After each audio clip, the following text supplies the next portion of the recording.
The guys take care of business. In segment 17 of the DM commentary, I'm Chris Perkins.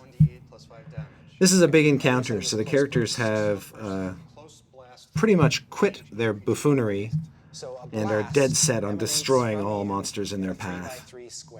You can see they got a lot more concentration at this point. 3x3 square. They're watching the board a lot more, watching each other a lot less, figuring out where their characters can go, what their characters can do, keeping an eye on how the battle plays out, where the monsters go, whether Steel Diamond's going to get every last drop of blood sucked out of his body. So on the corner of a 3x3 square? Yeah, exactly. Or along the face of a 3x3 square. Doug learns the difference between a burst and a blast here. That a burst sort of expands out from you in all directions, whereas a blast is directional. It starts in an adjacent square and kind of fans out. He also learns the idea that you only roll your damage once when making a blast attack, regardless of the number of creatures you catch in the blast. Individual attack rolls, but one damage roll for all of them. Yeah. I think I'll be okay. You could also angle it here and try to take out him. No, I'll do the first option. Okay. Don't be a hero. So let's start with the guy on you. Okay. So this is a +5 to whatever this roll is? That's correct.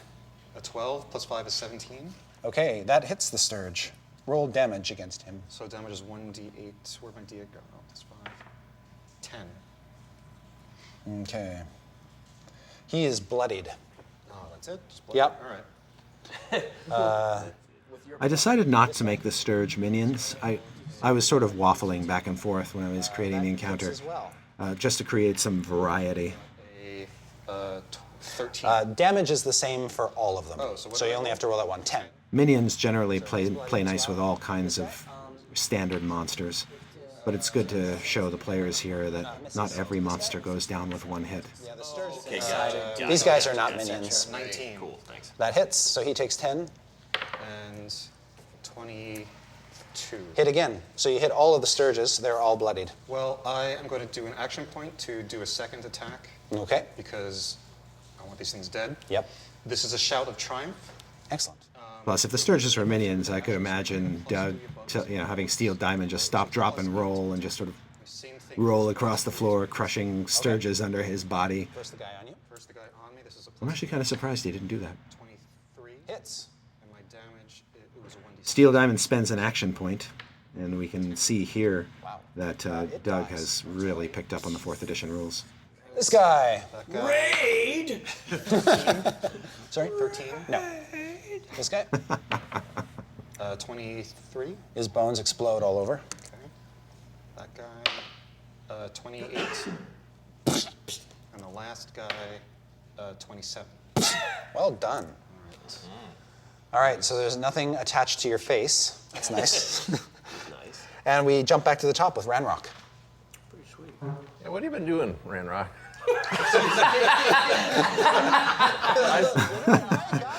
Ranrock is drying out. You're not leaving, are you, Renna?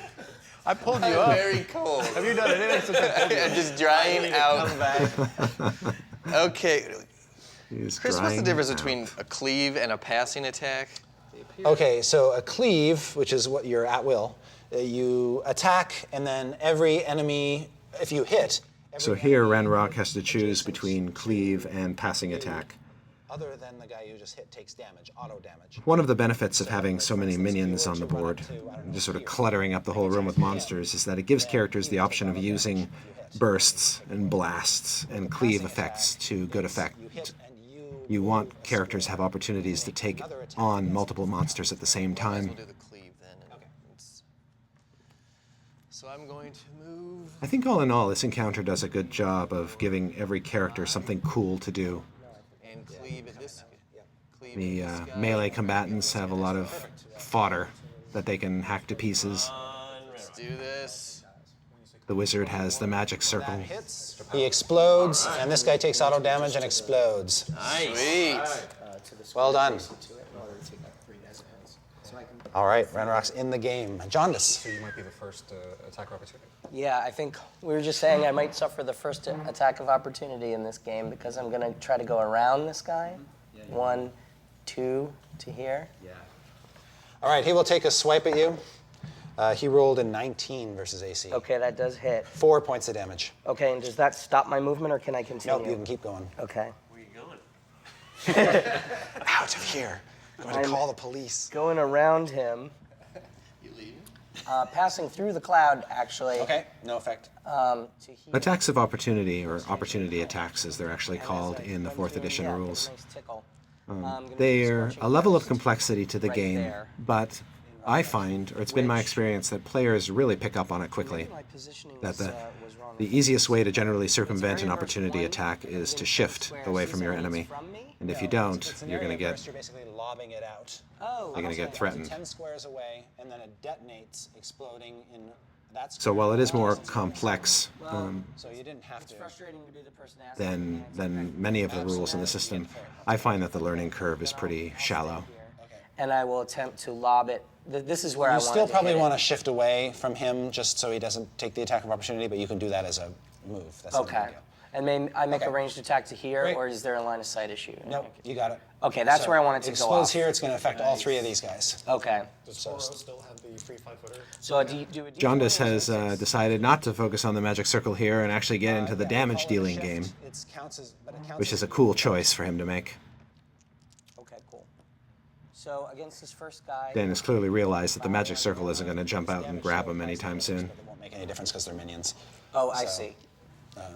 But I have to do another attack. Yeah, separate attack rolls. 13. Sorry. It's a +5, so 18. Get him. And the You last are guy- clearing these guys. These guys are just mowing down the skeletal minions, but then that's why they're there. All right, Kai, Nuke They Sin. pretty much take 10 out of the 11 out in short order. What about this great cleave? I think the next time the skeletons actually get their turn, I might only have 1 left Well, out of these 11. particular guys, you're not I was gonna- actually very impressed during this session at their effectiveness.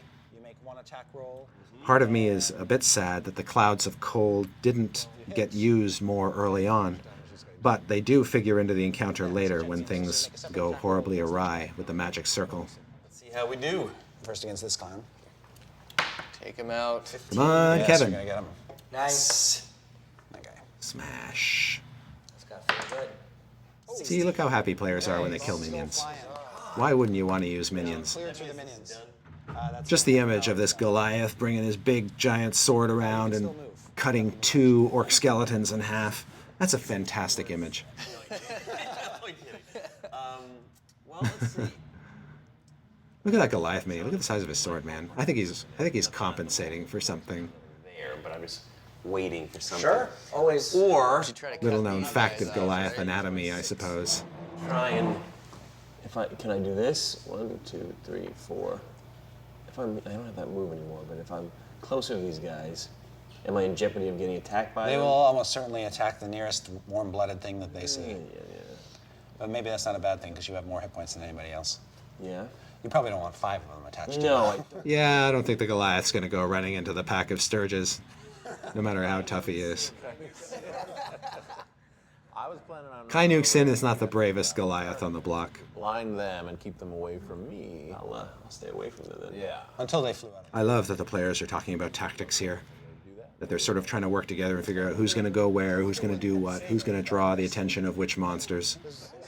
And all Doug's thinking about is, Well, you know what? Maybe I just need to be. I want that gold. Okay. If their blood's Get these damn Sturges off me so I can get the gold. I don't have any blood. Oh, I plan on running in there. You have vital bodily fluids, but not blood per se. Mud. Mud. Mud blood. You're a mud blood. All right. So you are joined by the massive Goliath. Do Warforged have blood? That is a good question. Yep. They have the equivalent of blood. Sturges find them equally tasty.